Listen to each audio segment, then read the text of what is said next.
Yo, what is going on, guys? Welcome back to the channel. Today's video is absolutely crazy, and I'm not kidding, guys. So Ninja's wife and Tfue's brother got into a fight on Twitter after all of the controversy from Mr. Beast's charity rock paper scissors tournament. And it makes sense. Ninja's wife is gonna defend Ninja and Tfue's brother is going to defend Tfue. But holy crap, guys, it went so far to the point that Jessica, Ninja's wife, accused Tfue of being completely broke and desperate for money. We're gonna take a look at that later in the video, guys, along with a few other crazy topics, such as Fortnite announcing yesterday that there would not be a World Cup in 2020. Also, apparently Fortnite hired this girl to cast Fortnite Championship Series on the official broadcast, and she is now being accused of being a racist. Now, in my last video, I did mention if we hit 30,000 likes, I would give away a $100 V-Buck card. You guys got that video to nearly 30,000 likes. So guess what? We're going to give away this $100 V-Buck card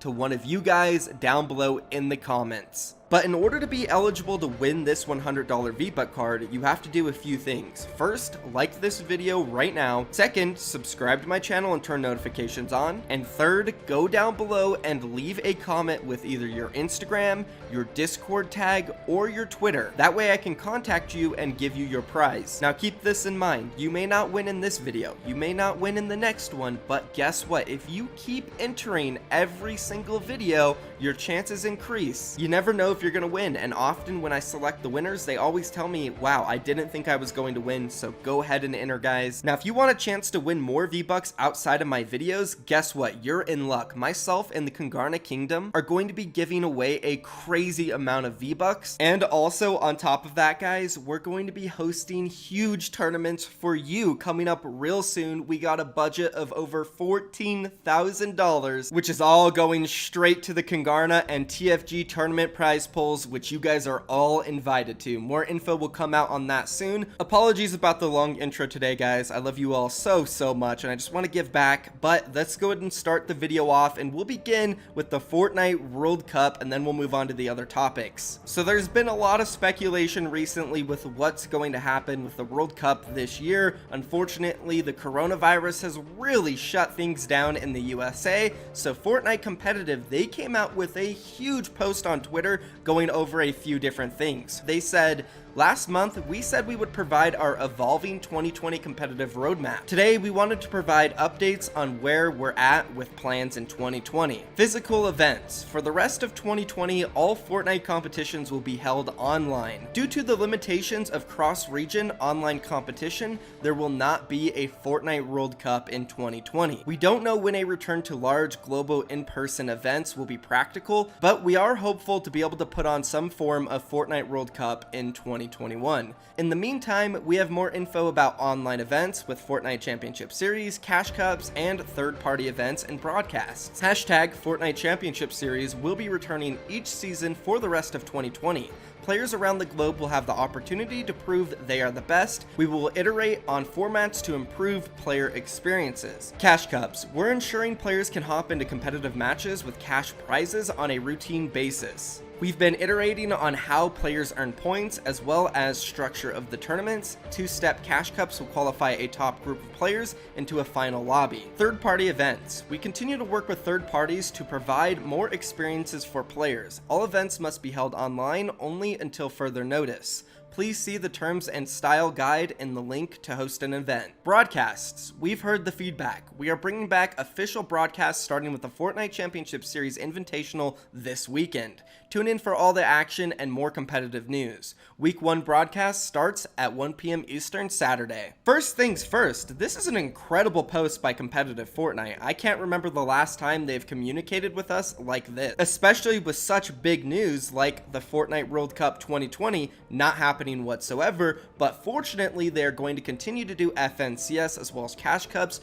routinely. So to me, this means that for the rest of 2020, we can expect to have tournaments almost every single week. So right now, I think it needs to be done, guys. Everybody go to the comments, hashtag thank you Epic Games. This truly is what the community needs from Epic. If they can provide this level of clarification and communication every single time they do an update, every single time there's some competitive stuff coming up, we will be going in a great direction. So let's just hope that the hashtag Thank You Epic Games will let them know that we greatly appreciate this. And that last tweet from them about the official broadcasts coming back, I couldn't be more excited. I missed the World Cup qualifiers so badly because watching the official broadcast was extremely fun. And speaking of the broadcast, this actually transitions perfectly into the next topic of the video. So yesterday, a girl by the name of Primrose on Twitter came out and said this: "I am so happy to announce that I will be casting part of the Fortnite official broadcast for the solo Fortnite Championship Series in May. I am so beyond excited for this opportunity, and I love each and every single one of you for helping me get to this point."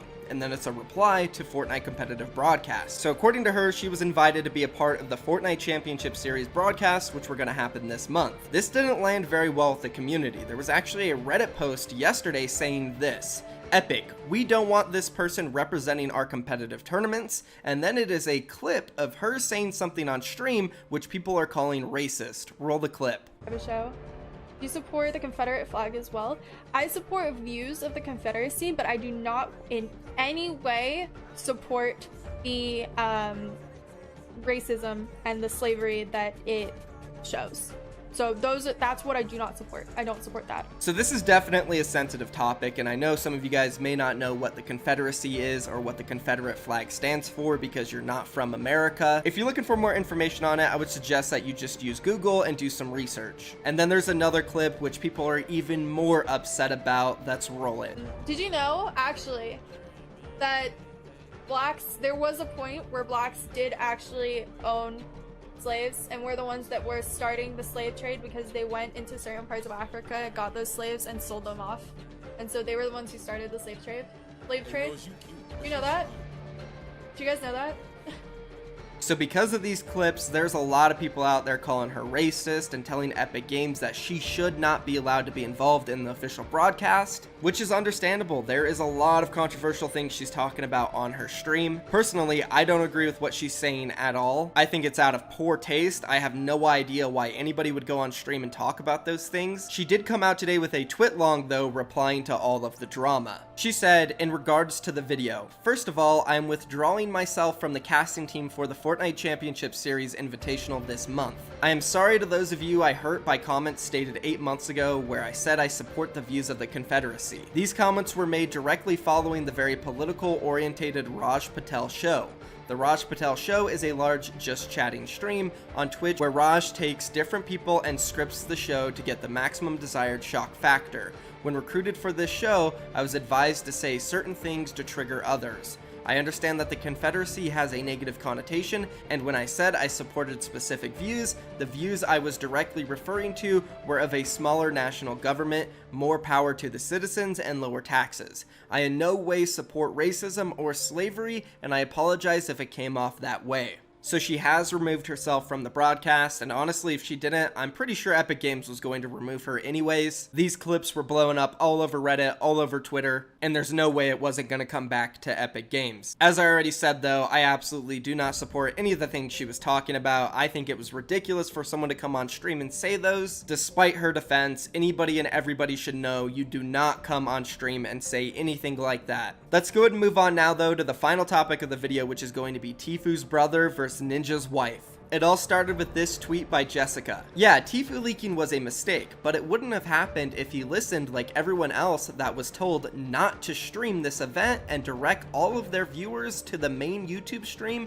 to raise money for charity. Now it's hacked and being restarted." Then a follow-up. "Somehow everyone was trying to blame this on Ninja, per usual, which is why I'm saying something." And then another follow-up. "Turner was live streaming that he leaked it and continued to. It was out, people. His whole chat was spamming, 'Let's blame Ninja.' So yeah, we took control before those rumors popped off." Now here's where Tfue's brother responded to Jessica. Jack said, "Wow, hate on Turner, literally the biggest streamer on Twitch, for wanting to share it with his fan base. This is a bad way to address this."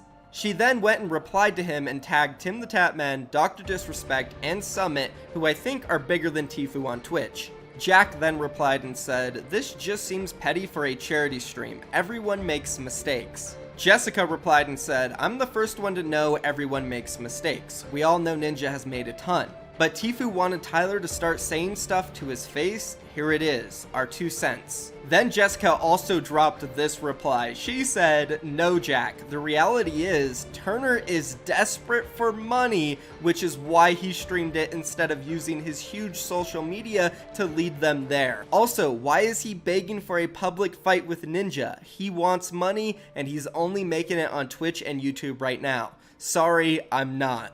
And then a follow-up, he's been paying legal fees, and if FaZe wanted to, they could take back millions in tournament money. No sponsors. It really is the only explanation for why he pulls the stuff he does. Holy crap, that's crazy. Dropping bombs there. Jessica claiming that Tfue's paying a bunch of money in legal fees and is desperate for money and trying to fight Ninja because of that. She also claims that Tfue has no sponsors and he's only making money from YouTube and Twitch, which it kind of does look like that. I don't think he has any sponsors, at least from the outside looking in. But overall though, I'm sure the amount of money he's making from Twitch and YouTube is still an insane amount. I can't imagine how much his legal fees are costing him right now, but overall with that, Fortnite earnings, and we cannot forget the most important thing here, the Epic Games creator code. Tfue clearly has one of the most popular codes in the world, and at times was believed that he had made over $20 million last year from it alone. So if that is true and the case, I would assume that Tfue's probably not broke, but because of the legal fees may need as much money as he can get. Honestly, I'm not too sure. But Jack did reply to Jessica saying he just dropped 10 racks because he felt bad. Clearly you don't know Tfue at all. Honest mistake. And that's where the conversation was left. What do you guys believe in? Do you think Tfue could actually be broke, or do you think Ninja's wife might just be misinformed? Let me know down below in the comments. That is going to be the end of the video. If you guys enjoyed it, do me a favor, drop a like, don't forget to sub, turn noties on. I love you guys. I'm out of here. Peace.